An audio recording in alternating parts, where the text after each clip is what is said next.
Good morning everyone, welcome to newspaper decoded. आज हम 2 अगस्त का द हिंदू न्यूज़पेपर देख लेते हैं। तो जो फर्स्ट न्यूज़ है, जैसा कि हमें पता है, बिहार में स्पेशल इंटेंसिव रिवीजन चल रहा था वोटर लिस्ट को अपडेट करने का।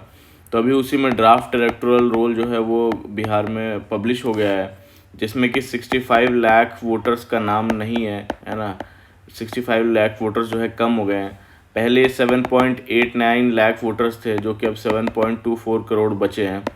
और इलेक्शन कमीशन के मुताबिक जो है ये वोटर्स या तो जो है मर चुके हैं, या माइग्रेट हो गए हैं, या फिर डुप्लीकेट एंट्रीज थे, और या फिर ट्रेस नहीं हो पाए, तो इसलिए हटाए गए।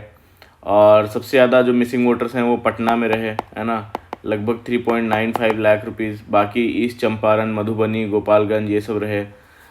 तो बेसिकली जो अपोजिशन है उनका डाउट है कि ये स्पेशल इंटेंसिव रिवीजन जो है ये एक्सरसाइज लगती है। नेशनल रजिस्टर ऑफ सिटीज़न जैसा प्रोसेस बैकडोर से लाया जा रहा है। तो नेशनल रजिस्टर ऑफ सिटीज़न क्या होता है? इसमें सारे सिटीजन्स का डेटा होता है, सिर्फ नॉन सिटीजन्स का डेटा नहीं होता है। जैसे कि नेशनल पॉपुलेशन रजिस्टर होता है, जिसमें कि सिटीजन्स प्लस नॉन सिटीजन दोनों का डेटा होता है। नेशनल रजिस्टर ऑफ सिटीज़न में सिर्फ सिटीज़न का डेटा होता है, तो सिटीजनशिप का प्रूफ देना होता है ना। और तो वोटर्स को क्या करना है, बेसिकली 1 अगस्त से 1 सितंबर तक क्लेम्स और ऑब्जेक्शंस फाइल कर सकते हैं, है ना। और तो इसमें बेसिकली कंसर्न ये है कि थाउजेंड्स ऑफ जो वोटर्स हैं उनका नाम लिस्ट में है, पर उन्होंने रिक्वायर्ड डॉक्यूमेंट नहीं दिए। इस वजह से उनका वोटिंग राइट खतरे में पड़ सकता है। तो अभी ऑपोजिशन ने जो है मैटर को सुप्रीम कोर्ट में ले गया है, और आधार और वोटर आईडी कार्ड को जो है प्रूफ के रूप में एक्सेप्ट करने का सजेशन सुप्रीम कोर्ट ने इलेक्शन कमीशन को दिया है। और नेक्स्ट हियरिंग इसकी जो है वो है 12 अगस्त को, है ना। फिर जो नेक्स्ट न्यूज़ है, यहाँ पे Trump unveils slew of new tariffs on nearly 70 nations, Canada faces punitive levy. तो यूएस प्रेसिडेंट डोनाल्ड ट्रम्प ने 70 जो है कंट्रीज़ पर नए इंपोर्ट टैरिफ अनाउंस किए हैं, जिसमें कनाडा पर जो है उन्होंने 35% टैरिफ लगाया है ना। और इंडिया पर कितना लगाया है? 25%। तो टैरिफ का मकसद क्या है कि अमेरिकन इकोनॉमी को प्रोटेक्ट करना, डोमेस्टिक मैन्युफैक्चरिंग को बूस्ट करना, और अनफेयर ट्रेड प्रैक्टिसेस के अगेंस्ट एक्शन लेना। तो अब इन्होंने मोस्ट ऑफ द टैरिफ्स एक हफ्ते बाद लागू होंगे। पहले का प्लान के मुताबिक फ्राइडे से नहीं लागू होंगे, है ना। और कनाडा ने बेसिकली जो है पैलेस्टीन को रिकॉग्नाइज़ किया था, का प्लान अनाउंस किया है यूनाइटेड नेशन में, जिस पर ट्रम्प ने रिएक्ट किया। और बेसिकली के ग्लोबल इम्पैक्ट की बात करें तो टैरिफ जो है वो रेंज कर रहे हैं पूरी कंट्रीज़ पे, जो है 10 से 41% पे, 10 to 41% पे। और ट्रांसशिप जो गुड्स हैं उस पर जो है 40% ड्यूटी लगी है ना। तो एक्सपर्ट जो है वो बोलते हैं कि ये एग्जीक्यूटिव जो ऑर्डर है वो ग्लोबल जो ट्रेड रूल्स हैं उनको तोड़ता है। आफ्टर वर्ल्ड वॉर जो 2 है के बाद जो फॉलो हो रहे थे उनको रूल्स को तोड़ रहा है ना। जैसे कि यहाँ पे ब्राज़ील पे 50% का टैरिफ लगाया है ना। और इंडिया पे जो है 25% का टैरिफ लगाया है, प्लस एडिशनल पेनल्टी भी लगाई है इंपोर्ट्स करने के लिए रशियन ऑयल। और फिर यहाँ पे यूएस चाहता है कि जो है वो इंडिया को प्रेशराइज़ कर रहा है कि वो अपने जो है मार्केट को wide range of American products के लिए खोले, जैसे कि डेयरी इंडिया में अलाउड हो, अमेरिका का poultry, corn, soybean, rice, wheat, ethanol, fruits and nuts, है ना। फिर जो नेक्स्ट न्यूज़ है, यहाँ पे India US ties have weathered several challenges, ministry of external affairs. तो डोनाल्ड ट्रंप ने जो इंडिया के ऊपर 25% जो ड्यूटी लगाई है, प्लस पेनल्टी रशियन ऑयल खरीदने के लिए, उसमें बेसिकली डोनाल्ड ट्रंप ने बोला कि ये 25% टैरिफ प्लस पेनल्टी लगाने का अनाउंसमेंट किया है, इसलिए क्योंकि इंडिया रशिया से जो है मिलिट्री और एनर्जी इंपोर्ट्स करता है, और जो है बहुत ज़्यादा हाई टैरिफ है इंडिया में already, plus non monetary trade barriers बहुत ज़्यादा हैं इंडिया में, जो कि यूएस को अनफेयर लगता है। तीसरा है कि जो ब्रिक्स की मेंबरशिप है इंडिया की, वो उसे जो डोनाल्ड ट्रंप है उसे एंटी अमेरिकन मानते हैं, है ना। तो उन्होंने बोला कि जो है Trump, India is our friend but their tariffs are amongst the highest in the world and they keep buying energy and weapons from Russia. तो मिनिस्ट्री ऑफ एक्सटर्नल अफेयर्स ने क्या रिएक्शन दिया इस पे कि इंडिया और जो यूएस की पार्टनरशिप है वो स्ट्रांग है, शेयर्ड इंटरेस्ट पे बेस्ड है, डेमोक्रेटिक वैल्यूज़ हैं, और पीपल टू पीपल जो है टाइज पर बेस्ड है ना। और हमने पहले भी चैलेंजेस फेस किए हैं, जैसे कि 1998 में न्यूक्लियर सैंक्शंस, और आगे भी जो है रिश्ते जो है स्ट्रांग रहेंगे। तो इंडिया के बेसिकली बोला, इंडिया के जो रिश्ते हैं, रिलेशनशिप है, हर जो कंट्री है उस अपने मेरिट के पे बेस्ड है, इंडिया के जो जो भी रिलेशंस हैं किसी तीसरे देश के प्रिज्म से नहीं देखा जाना चाहिए, है ना। तो ट्रम्प को ये अप्रोच रशिया और यूक्रेन वॉर के कॉन्टेक्स्ट में है, बेसिकली जो 25% टैरिफ पर प्लस पेनल्टी लगाने की। वो चाहते हैं कि रशिया नेगोशिएट करे और इंडिया का रशिया के साथ ट्रेड उनके लिए एक रोड ब्लॉक है ना। फिर जो नेक्स्ट न्यूज़ है यहाँ पे, India's fuel exports to continue without import duty to US. तो जैसा कि हमें पता है जो यूनाइटेड स्टेट्स ने 25% इम्पोर्ट ड्यूटी प्लस जो है पेनल्टी लगाई है इंडिया के ऊपर, है ना। तो पर अब रियलिटी में क्या है कि जो है इंडिया का जो यूनाइटेड स्टेट्स को फ्यूल एक्सपोर्ट जारी है, और अब तक ट्रम्प ने एग्जीक्यूटिव ऑर्डर में सिर्फ 25% जो है टैरिफ अप्लाई हुआ है, लेकिन और पेनल्टी जो है नहीं अप्लाई हुई है कुछ आइटम्स पर, और कुछ इंपॉर्टेंट आइटम्स एग्जेम्प्टेड हैं इसमें, जैसे कि पेट्रोलियम प्रोडक्ट्स हो गया, डीजल, है ना, जेट फ्यूल, क्रूड ऑयल, ये सब एग्जेम्प्टेड है। फार्मास्यूटिकल्स हो गए, है ना, इलेक्ट्रॉनिक्स हो गया जैसे कि स्मार्टफोन्स हो गए, एसएसडीज हो गए, या फिर सेमीकंडक्टर्स हो गए। तो ये सारे प्रोडक्ट जो है वो एग्जेम्प्टेड हैं, है ना। और इसका मतलब है इंडिया का यूएस को फ्यूल एक्सपोर्ट जैसे पहले चल रहा था वैसे ही कंटिन्यू करेगा, और रिलायंस इंडस्ट्रीज जैसी कंपनीज़ के लिए एक बड़ी राहत है। तो अगर बात करें कि पेट्रोलियम प्रोडक्ट्स की, तो पेट्रोलियम प्रोडक्ट्स जो है 4.86 जो है million turns petroleum products US को एक्सपोर्ट किया जो है 2024-25 में इंडिया ने।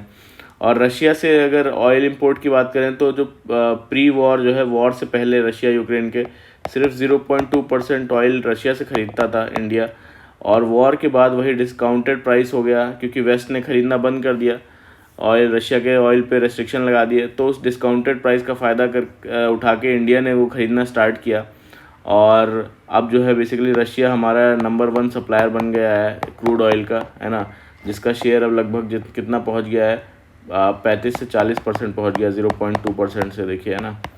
इसीलिए यूएस नाराज़ है, और रशिया और बेसिकली इराक और सऊदी अरेबिया पीछे चले गए रशिया से हमें ऑयल एक्सपोर्ट करने में, है ना। फिर जो नेक्स्ट न्यूज़ है यहाँ पे, बेसिकली कंसिडर वन सेकेंड, ये पॉश से रिलेटेड है ना, POSH act. Supreme court lets withdrawal of plea to bring parties under POSH act. तो पॉश एक्ट क्या है, basically prevention of sexual harassment of womens at work place, ठीक है, eight work place. तो इसमें क्या है, बेसिकली 2013 का एक्ट है ये पॉश एक्ट। तो इसका एम है कि जो वर्क प्लेस पे जैसी जगहों पर जो वुमेन्स हैं उनके साथ सेक्सुअल हरासमेंट ना हो, अगर हो तो उन्हें तुरंत लीगल प्रोटेक्शन और जस्टिस मिले, है ना। तो वर्क प्लेस कुछ भी हो सकता है, ऑफिस हो सकता है, hospital, school, factory, work from home setup, है ना, इवन एनजीओ, स्पोर्ट्स में भी जहाँ पर्सनल एक्टिविटीज़ जो है, प्रोफेशनल एक्टिविटीज़ होती हैं। और इसके लिए एम्प्लॉयर को जो है इंटरनल कंप्लेंट्स कमेटी बनानी होती है, अगर 10 से ज़्यादा जो है एम्प्लॉयज़ उसमें काम कर रहे होते हैं, और हर कंप्लेंट को विदिन 90 डेज़ जो है उसमें इंक्वायरी कंप्लीट करनी होती है ना। तो अब बेसिकली है क्या, न्यूज़ क्या है कि पॉश एक्ट जो है सेक्सुअल हरासमेंट से जो है प्रोटेक्शन के लिए वर्क प्लेस में जो है वुमेन्स को प्रोटेक्शन देता है, लेकिन जो पॉलिटिकल वुमेन वर्कर्स हैं, ठीक है, पॉलिटिकल वुमेन वर्कर्स, है ना, उनको इस स्कोप से बाहर रखा गया है। पिटिशनर्स ने आर्ग्यू किया ये इररेशनल है और अनफेयर है एक्सक्लूजन जो है ये, क्योंकि ग्रास रूट लेवल पर काम करने वाली जो महिलाएं हैं, पॉलिटिकल वर्कर्स, वो भी वल्नरेबल हैं, है ना। और पॉलिटिकल पार्टीज़ को भी जो है पॉश एक्ट के प्रोसीजर फॉलो करने के लिए लीगली बाउंड होना चाहिए, है ना, किया जाना चाहिए। और वर्क प्लेस और एम्प्लॉयर की डेफिनेशन को ब्रॉडन करके पॉलिटिकल स्फीयर को भी इंक्लूड किया जाए, ऐसा पिटिशनर ने बोला, है ना। सुप्रीम कोर्ट ने बोला कि जो है वो कोई और दूसरा ऑप्शन भी एक्सप्लोर कर सकती हैं, तो वही कोर्ट ने पिटीशन वापस लेने की परमिशन दे दी है, ना। फिर जो नेक्स्ट न्यूज़ है यहाँ पे India middle east economic corridor के बारे में है। तो थोड़ा पहले India middle east economic corridor क्या है वो देख लेते हैं। तो ये एक जो है basically multi national economic corridor है, जो कि इंडिया, मिडिल ईस्ट और फिर उसके बाद में यूरोप को कनेक्ट करता है ना। और ये बेसिकली जो है किस किस के थ्रू कनेक्ट करता है, इसमें क्या क्या होगा, ट्रेड, एनर्जी और इंफ्रास्ट्रक्चर के थ्रू, है ना। तो अब IMEC के 2 मेजर पार्ट्स में डिवाइडेड है। ईस्ट कॉरिडोर जो कि इंडिया से जो है वो मिडिल ईस्ट जैसे कि UAE और सऊदी अरेबिया से कनेक्ट करेगा। कैसे कि मैरीटाइम नेटवर्क कनेक्ट करके, रेल से, रोड कनेक्टिविटी, इन तीनों चीज़ों से। और नॉर्दर्न कॉरिडोर जो मिडिल ईस्ट से यूरोप जाएगा वाया जो है इज़राइल का जो है हैफा पोर्ट इज़राइल, है ना। फिर इससे यूरोप को कनेक्ट करेंगे। इसमें भी रेल, रोड, पॉसिबली मैरीटाइम भी रहेगा ग्रीस के थ्रू, है ना। तो ये रहेगा। तो ये है कि इसलिए बेसिकली जो है ये चाइना का जो बेल्ट एंड रोड इनिशिएटिव है उसको एक स्ट्रैटेजिक ऑल्टरनेटिव है, और जो एशिया यूरोप ट्रेड को फास्टर, सिक्योर और सस्टेनेबल बनाएगा, है ना। और energy pipelines, fibre optical cables और डिजिटल कनेक्टिविटी भी इसमें सब शामिल होगा। तो अभी न्यूज़ क्या है, जो रिकी गिल हैं US के special assistant national security affairs के, ये भी 5 और 6 अगस्त को दिल्ली आएंगे एक इम्पॉर्टेंट कॉन्फ्रेंस के लिए। उसमें India middle east economic corridor जो है उसके बारे में डिस्कस हो सकता है ना। और हैफा बेसिकली इज़राइल का एक जो इम्पोर्टेंट पोर्ट है जो इस प्रोजेक्ट में है। बट वॉर के कारण जो है अल्टरनेट रूट्स पर भी डिस्कशन हो सकता है ना। तो डेलीगेशन का गोल क्या है कि जो है रीजनल कनेक्टिविटी और जो इंफ्रास्ट्रक्चर कोऑपरेशन है उसको बूस्ट करना, है ना। और साउथ एशिया, मिडिल ईस्ट और यूरोप के बीच ट्रेड रूट सिक्योर और स्टेबल बनाए रखना, है ना। ये मैटर इसलिए करता है कि जो IMEC जो प्रोजेक्ट है, India middle east economic corridor, ये एक मेजर स्ट्रैटेजिक प्रोजेक्ट है जो चाइना का जो बेल्ट एंड रोड इनिशिएटिव है उसका काउंटर बन सकता है। तो इंडिया के लिए ये विजिट स्ट्रैटेजिक और जो इकोनॉमिक प्रेशर दोनों का सिग्नल है ना। फिर जो नेक्स्ट यहाँ पे बोलते हैं, Tamil Nadu's engine of progress education for all. तो तमिलनाडु की जो सोशल और जो इकोनॉमिकल प्रोग्रेस है उसका सबसे बड़ा रीजन एजुकेशन है ना। और अगर सोशल जस्टिस जो है वो आइडियोलॉजी है ना, तो एजुकेशन जो है बेसिकली वो उसका सबसे बड़ा पावरफुल टूल है ना।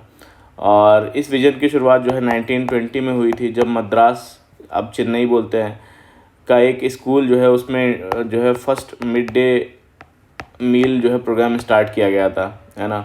और अब ये वर्ल्ड का लार्जेस्ट और मोस्ट इफेक्टिव स्कूल मील प्रोग्राम बन चुका है, जिसमें ब्रेकफास्ट स्कीम भी ऐड हुई है। तो अब इसमें बोलते हैं कि जो है उन्होंने क्या किया कि स्टूडेंट्स के लिए focused coachings, free education, scholarship, hostels, uniforms, entrance exam फ़ी जैसे वेवर हो गया जैसे इसका, है ना। ये ऐसे स्ट्रॉन्ग सपोर्ट सिस्टम दिया जो है बच्चों को। तो रिज़ल्ट ये हुआ कि 135 जो स्टूडेंट्स जो पुअर और मार्जिनलाइज्ड बैकग्राउंड से हैं उनको एडमिशन मिला बेसिकली IITs, NITs में, national law university, NIFT etcetera, इन सब में। तो ये सिर्फ इंडिविजुअल सक्सेस नहीं है, ये एक सिस्टमिक चेंज का रिज़ल्ट है बेसिकली, है ना। तो जो ग्रॉस एनरोलमेंट है वो बेसिकली तमिलनाडु का जो नेशनल एवरेज है वो 28.4% है, और वहीं अगर तमिलनाडु का देखें ग्रॉस एनरोलमेंट तो 47% है। और वुमेंस का अगर देखा जाए तो नेशनल एवरेज जो है 28.5% है, और जो कि तमिलनाडु का 47.3%। तो काफ़ी अच्छा ग्रॉस एनरोलमेंट रेशियो भी नेशनल एवरेज से काफ़ी ज़्यादा है। तो ये नंबर्स रिफ्लेक्ट करते हैं कि तमिलनाडु की जो इंक्लूसिव एजुकेशन है उसको कितनी टॉप प्रायोरिटी दी हुई है ना। और वहाँ पे कई सारी स्कीम्स हैं, जैसे 1000 रुपये पर मंथ जो है गर्ल स्टूडेंट को मिलती है, और लर्निंग सपोर्ट जो है वो मिलता है, और न्यूट्रिशन और अटेंडेंस इम्प्रूव करने के लिए जो है काफ़ी सारी स्कीम्स हैं। तो तमिलनाडु का मॉडल दिखाता है कि जब इक्वल अपॉर्चुनिटी हो, है ना, और स्ट्रॉन्ग पॉलिसी हो और पॉलिटिकल विल होती है, तो एक्सीलेंस किसी एक कास्ट या क्लास का हक नहीं होती, बल्कि सबका हो जाता है ना। तो अब ये 135 स्टूडेंट जो पास हुए हैं, एक मैसेज है कि सोशल इक्विटी से जो है एक्सीलेंस भी पॉसिबल है ना। फिर जो नेक्स्ट न्यूज़ है यहाँ पे बेसिकली सारी पॉलिटिकल है। ISRO gearing up for next collaboration with blue bird communication satellite. तो इसरो अगले 3-4 महीने में जो यूनाइटेड स्टेट्स की एक कम्युनिकेशन सैटेलाइट है ब्लू बर्ड, उसको लॉन्च करेगा, है ना, श्रीहरिकोटा आंध्र प्रदेश से, जो कि लगभग 6500 kg की है ना। और ये किस रॉकेट से लॉन्च करेगा? LVM-3 रॉकेट से लॉन्च किया जाएगा, जिसको पहले GSLV MK3 बोलते थे, है ना, उससे। और एक इंडिया और US का कोलैबोरेशन है, जैसे पहले निसार मिशन में हुआ था, है ना। तो निसार जो है बेसिकली अर्थ ऑब्जर्वेशन सैटेलाइट है जो कि कल लॉन्च की गई थी, कल परसों में, है ना। और ये भी एक इंडिया यूएस का कोलैबोरेशन है जिसमें जो है डुअल फ्रीक्वेंसी जो है सिंथेटिक अपर्चर रडार यूज़ हुआ है, एल बैंड और एस बैंड। और गगनयान के बारे में क्या अपडेट दे रहे हैं कि गगनयान मिशन जो है इंडिया का, जिसमें कि गगनयान मिशन क्या है कि इंडिया का first human space flight mission है, और जिसमें कि गोल है कि इंडियन जो एस्ट्रोनॉट्स हैं उनको लो अर्थ ऑर्बिट में जो है वो भेजना और सक्सेसफुली उनकी जो है री एंट्री कराना, है ना। तो ये मिशन है। तो अभी इसमें अपडेट क्या है कि दिसंबर 2025 में एक्सपेक्टेड है कि अनमैन्ड मिशन किया जाए, फिर उसके बाद में क्रू के साथ मिशन किया जाएगा जो है फर्स्ट क्वार्टर में इन 2027, ठीक है। फिर यहाँ जो नेक्स्ट न्यूज़ है, जो PSLV C61 जो लॉन्च व्हीकल यूज़ हुआ था अर्थ ऑब्जर्वेशन सैटेलाइट 09 के लिए, है ना, उसका जो लॉन्च जो है वो स्मूथ था, लेकिन स्टिल द सेकंड स्टेज, लेकिन थर्ड स्टेज में कुछ जो है एरर आ गया, है ना, इशू आ गया, तो उसकी वजह से मिशन फेल हो गया था। और ये सरप्राइजिंग था कि PSLV के लिए, क्योंकि हाई रिलायबिलिटी है PSLV की, और कई सारे सक्सेसफुल लॉन्चेस हैं इसके। तो जो इसरो ने इसके लिए फेलियर एनालिसिस कमेटी बनाई है और रिपोर्ट जो है जल्दी प्राइम मिनिस्टर को सबमिट की जाएगी, है ना।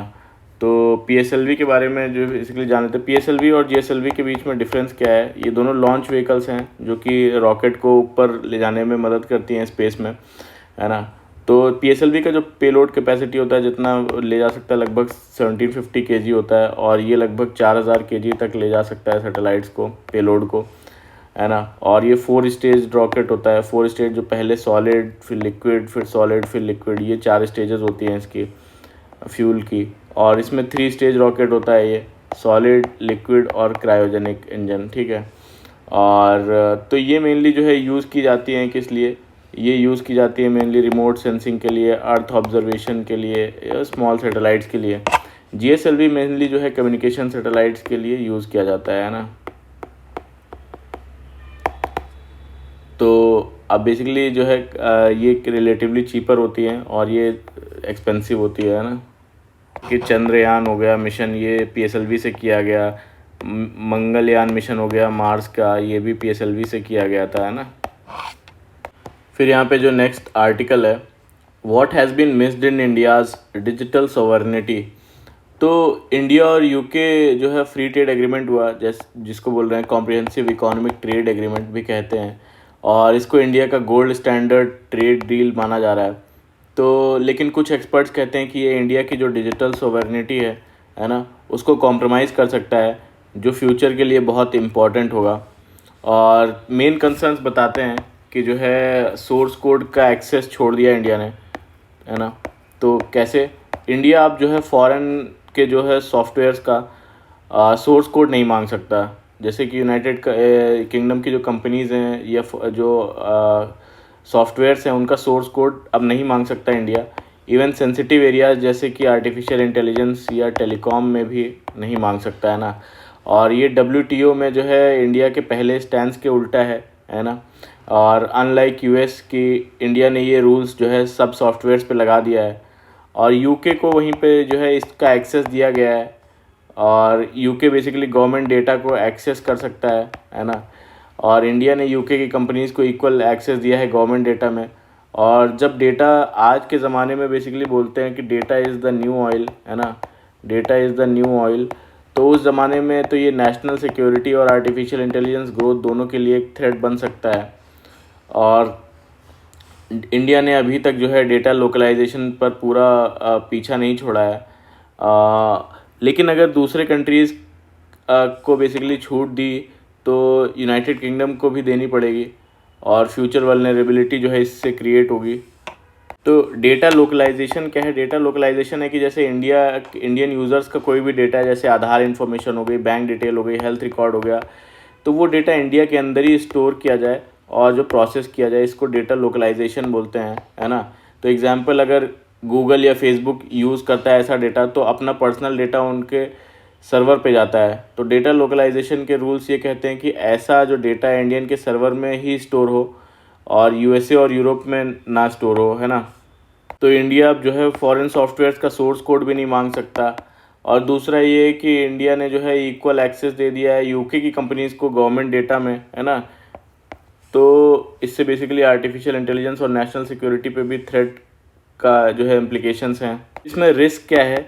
रिस्क ये है कि जो डिजिटल ट्रेड होता है उसके जो रूल्स होते हैं ऑलमोस्ट परमानेंट होते हैं, है ना, ऑलमोस्ट परमानेंट होते हैं। और ये डिसीजंस इंडिया को जो है वेस्टर्न डिजिटल सिस्टम में जो है लॉक कर देंगे। और अभी तक कोई स्ट्रॉन्ग पॉलिटिकल जो है वो सपोर्ट जो है पॉलिटिकल सपोर्ट भी नहीं दिया है, नहीं है डिजिटल सवर्निटी के लिए, इसलिए ये इशू इग्नोर हो रहा है। और क्या करना चाहिए इंडिया को एक स्ट्रॉन्ग डिजिटल इंडस्ट्रियल पॉलिसी बनानी चाहिए, है ना। और डिजिटल एक्सपर्ट्स को ट्रेड टॉक्स में जो है इंक्लूड करना चाहिए। और रिएक्टिव अप्रोच छोड़कर प्रोएक्टिव जो है वो स्ट्रैटेजी अडॉप्ट करनी चाहिए। ठीक है, तो ये इस पूरे आर्टिकल में बोला गया है। और बॉटम लाइन बोले तो आज अगर हम अपने डिजिटल राइट्स छोड़ देंगे तो हम डिजिटल सुपर पावर नहीं, एक डिजिटल कॉलोनी बन जाएंगे, ऐसा इस पूरे आर्टिकल में बोलते हैं। फिर जो नेक्स्ट आर्टिकल है यहाँ, the fact is mangroves drives business. तो मैनग्रोव्स जो है वो बेसिकली सिर्फ एनवायरनमेंट के लिए नहीं बल्कि environment plus economic plus climate security की भी फाउंडेशन है। ठीक है, और ये नेचुरल इंफ्रास्ट्रक्चर कोस्टलाइन को स्टॉर्म और जो है फ्लड से बचाता है, फिशरीज़ स्टॉर्म और फ्लड से बचाता है, फिशरीज़ को सपोर्ट करता है और बिलियंस का इनडायरेक्ट इकोनॉमिक बेनिफिट देता है मैनग्रोव्स। कैसे, क्या प्रॉब्लम क्या है इसमें? प्रॉब्लम बताते हैं कि प्लानिंग और जो पॉलिसी है उसमें मैनग्रोव्स को इम्पोर्टेंस नहीं मिल रही है ना। और दूसरा है कोस्टल सिटीज़ हो गए जैसे कि मुंबई और चेन्नई, उसमें मैनग्रोव जो पॉल्यूशन है और अर्बन प्रेशर के जो है से डिग्रेड हो रहा है। तो पॉल्यूशन और अर्बन प्रेशर से डिग्रेड हो रहा है मैनग्रोव्स कोस्टल सिटीज़ में। और तीसरा ये है कि मैनग्रोव्स लॉस से जो फिशरीज़ है, लाइवलीहुड और क्लाइमेट रेजिलियंस सब खतरे में है। तो ये कुछ चैलेंजेस हैं, कुछ प्रॉब्लम्स हैं। तो सॉल्यूशन बताते हैं। सॉल्यूशन है three pillars of mangrove coalition. कैसे कि सैटेलाइट, ड्रोन और आर्टिफिशियल इंटेलिजेंस का यूज़ करके मैनग्रोव की पहले मैपिंग की जाए और कार्बन वैल्यू असेसमेंट बेटर हो सकता है ना, फर्स्ट। तो और सेकंड बोलते हैं community led conservation. Local fisher folks जो मैनग्रोव्स को नर्सरी जैसे यूज़ करते हैं फॉर फिश, और better mangroves is equals to better fish. जितना अच्छा मैनग्रोव होगा उतनी अच्छी फ़िश होगी और उतना ही अच्छा लाइवलीहुड होगा उनका। तो कम्युनिटी अगर डिसीज़न मेकिंग में हो तो वो एक्टिव जो है प्रोटेक्टर्स बन जाते हैं। तो डिसीज़न मेकिंग में भी जो है इनको कम्युनिटी को इन्वॉल्व करना चाहिए। और जैसे कि इको टूरिज़म हो गया और बी कीपिंग हो गया, एक्वाकल्चर हो गया, ऐसे मॉडल्स भी यूज़ किए जा सकते हैं। फिर जो थर्ड बताते हैं कि सिटीज़न साइंस एंड पार्टिसिपेशन, कि लोकल लोग अगर ट्रेंड हो जाएं तो वो जो है तो यानी लोकल ट्रेनिंग तो इकोसिस्टम मॉनिटरिंग जो है में हेल्प कर सकते हैं। इंडिकेटर जैसे कि मैनग्रोव एरिया बढ़ रहा है, घट रहा है, water flow, fish bird diversity कितनी बढ़ घट रही है ना। तो इनिशिएटिव जैसे कि मैनग्रोव मित्राज लोगों को इमोशनली और जो है प्रैक्टिकली जोड़ते हैं, है ना। और फिर यहाँ पे बोलते हैं कि मैनग्रोव्स को जो है बेसिकली क्लाइमेट इंफ्रास्ट्रक्चर और इकोनॉमिक एसेट की तरह ट्रीट करना चाहिए, सिर्फ बायोडाइवर्सिटी रिजर्व नहीं। और गवर्नमेंट, बिजनेस और लोकल कम्युनिटी तीनों को मिल के काम करना होगा सस्टेनेबल मैनग्रोव प्रोटेक्शन के लिए। फिर जो नेक्स्ट आर्टिकल है, India needs to engage its neighbours more closely. तो पीएम मोदी जो है मालदीव्स के 60th इंडिपेंडेंस डे पर जो है स्पेशल गेस्ट बनकर गए और मालदीव्स के प्रेसिडेंट मोहम्मद मुइज़ू ने इनवाइट किया था, जिनके साथ पहले रिलेशन थोड़े टेंस थे इंडिया आउट कैंपेन की वजह से। अब दोनों लीडर्स ने दोस्ती का हाथ बढ़ाया है। तो इंडिया ने क्या सपोर्ट दिया है? इंडिया ने बेसिकली जो है मालदीव्स को लाइन ऑफ क्रेडिट एक्सटेंड किया है, 4,850 करोड़ का लाइन ऑफ क्रेडिट एक्सटेंड किया है। और मालदीव्स का जो पुराने लोन्स हैं ओल्ड लोन पे 40% तक का इंटरेस्ट भी कम कर दिया है। और मालदीव्स इंडिया जो है फ्री ट्रेड एग्रीमेंट पर जो है वो टॉक्स भी चल रही हैं। ठीक है, और क्या क्या एग्रीमेंट साइन हुए? बेसिकली फिशरीज़ हो गया, वेदर हो गया, फार्मा हो गया, डिजिटल पेमेंट हो गया, जैसे फील्ड्स पर MOUs साइन हुए। और रुपी और रुफिया जो कि वहाँ की करेंसी है, इसके बीच में डिजिटल पेमेंट सिस्टम जो है वो लॉन्च किया गया। और सिक्योरिटी और स्ट्रैटेजी की बात करें तो मालदीव्स के साथ इंडिया की डिफेंस पार्टनरशिप जो है वो स्ट्रॉन्ग है ना। और श्रीलंका के साथ भी जो है जो ट्राइलेटरल सिक्योरिटी के टॉक कंटिन्यू हो रहे हैं। तो नेबरहुड फर्स्ट पॉलिसी है इंडिया की। मोदी जी का ये visit India neighbourhood first policy foreign policy को स्ट्रेंथन करता है। और आने वाले टाइम में नेपाल के जो पीएम हैं केपी ओली भी इंडिया विज़िट कर रहे हैं। तो मालदीव्स ने इंडिपेंडेंस डे पर एक स्टैम्प लॉन्च किया है जिसमें इंडिया और मालदीव्स के ट्रेडिशनल बोट्स थे। ये दिखाता है दोनों देशों की शेयर्ड जर्नी। तो ये एक पॉजिटिव स्टेप है, पॉजिटिव डिप्लोमेटिक स्टेप है जिसमें इंडिया ने दिखाया कि वो अपना जो है नेबर्स के साथ इकोनॉमिक और स्ट्रेटेजिक रिलेशन से स्ट्रॉन्ग करना चाहता है। फिर जो नेक्स्ट न्यूज़ है यहाँ पे India's standard renewable project set to double to more than 50 gigawatt. तो इंडिया में 50 प्लस गीगावाट जो है सोलर और विंड प्रोजेक्ट टेंडर के बाद भी स्टार्ट नहीं हो पाए। और ये इंस्टॉल्ड रिन्यूएबल कैपेसिटी का लगभग 1/4 है ना। और तो डिले का रीज़न क्या है कि ट्रांसमिशन जो लाइन है वो इनकम्प्लीट है, स्पेशली राजस्थान और गुजरात में। और लीगल और रेगुलेटरी अप्रूवल्स लेट मिल रहे हैं। पावर परचेज एग्रीमेंट जो है बायर्स के साथ साइन नहीं हुए हैं। तो अब बेसिकली इंडिया का टारगेट जो है वो 2030 तक 500 गीगावाट नॉन फॉसिल फ्यूल के पावर कैपेसिटी को बढ़ाना है। लेकिन जब तक जो है वो ग्रिड कनेक्टिविटी है ना, जब तक ग्रिड कनेक्टिविटी और परमिशन फास्ट नहीं होगी और क्लीन एनर्जी रोल आउट है वो स्लो रहेगा, है ना। तो ये टारगेट अचीव करने में प्रॉब्लम आएगी। फिर जो नेक्स्ट न्यूज़ है यहाँ पे, Trump to deploy nuclear submarines in response to Medvedev's comments. तो यूएस के प्रेसिडेंट डोनाल्ड ट्रम्प ने कहा है कि 2 न्यूक्लियर सबमरीन्स डिप्लॉय करने का ऑर्डर दिया है उन्होंने। और ये रशिया के एक्स प्रेसिडेंट दिमित्री मेदवेदेव के प्रोएक्टिव बयान के बाद आया। और तो ट्रम्प ने क्लियर नहीं किया कि लोकेशन कौन सी है, और यूएस ने जो लोकेशन है वो सीक्रेट रखी है। और जो पहले क्या है, मेदवेदेव ने जो है वो क्रिटिसाइज़ किया था ट्रम्प को और डेड हैंड सिस्टम का जिक्र किया था जो एक पुराना कोल्ड वॉर का न्यूक्लियर रिस्पॉन्स था। ये डेड हैंड सिस्टम है क्या? Basically dead hand system basically एक सीक्रेट कोल्ड वॉर एरा का ऑटोमेटिक न्यूक्लियर रिटेलिएशन सिस्टम है जो सोवियत यूनियन यानी आज के रशिया ने बनाया था। इस कैसे काम करता है कि अगर कभी रशिया पर इतना बड़ा न्यूक्लियर अटैक हो जाए कि उनका पूरा कमांड सिस्टम अगर ख़त्म हो जाए मान लीजिए, तो भी उनका ऑटोमेटिक सिस्टम के ज़रिए रशिया के न्यूक्लियर जो मिसाइल्स हैं वो लॉन्च हो जाएंगे बिना किसी ह्यूमन के ऑर्डर के। तो अब ये रशिया के ऑफिशियल कभी इसे कंफर्म नहीं करता कि क्या अभी ये एक्टिव है या नहीं है, लेकिन एक्सपर्ट्स मानते हैं कि डेड हैंड सिस्टम अभी भी किसी न किसी फॉर्म में एक्टिव है। तो वही मेदवेदेव ने जो है डेड हैंड सिस्टम का जिक्र किया। तो यूएसए ने भी जो है 2 न्यूक्लियर सबमरीन डिप्लॉय किए हैं, अब उसका लोकेशन नहीं बताया। और यूएसए और रशिया के पास दुनिया के सबसे ज़्यादा न्यूक्लियर वेपन्स हैं, और यूएस जो है अपनी न्यूक्लियर ट्राइड लैंड एयर सी के ज़रिए न्यूक्लियर डेटरेंस बनाए रखना चाहता है। और ये सब बेसिकली टेंशन क्यों बढ़ रहा है? ट्रम्प ने रशिया और इंडिया को डेड इकोनॉमीज़ बोला था, मेदवेदेव ने जो है उसके जवाब में कोल्ड वॉर जैसे थ्रेट दिए, डेड हैंड सिस्टम के बारे में जिक्र किया। और ये सब यूक्रेन वॉर और वेस्ट रशिया राइवलरी के बीच के टेंशन को और बढ़ा रहा है ना। तो ट्रम्प का ये बोल्ड स्टेप एक सीरियस न्यूक्लियर वार्निंग जैसा देखा जा रहा है। अगर ऐसे स्टेटमेंट्स चलते रहे तो ग्लोबल लेवल पर टेंशन और भी बढ़ सकती है। तो ये था पूरा आज का हमारा द हिंदू का न्यूज़ डिस्कशन। तो अच्छा लगा हो तो प्लीज़ लाइक करिएगा, कमेंट करिएगा, करके बताइएगा कैसा लगा, और सब्सक्राइब भी कर लीजिएगा मेरे चैनल को। Thank you very much for the discussion.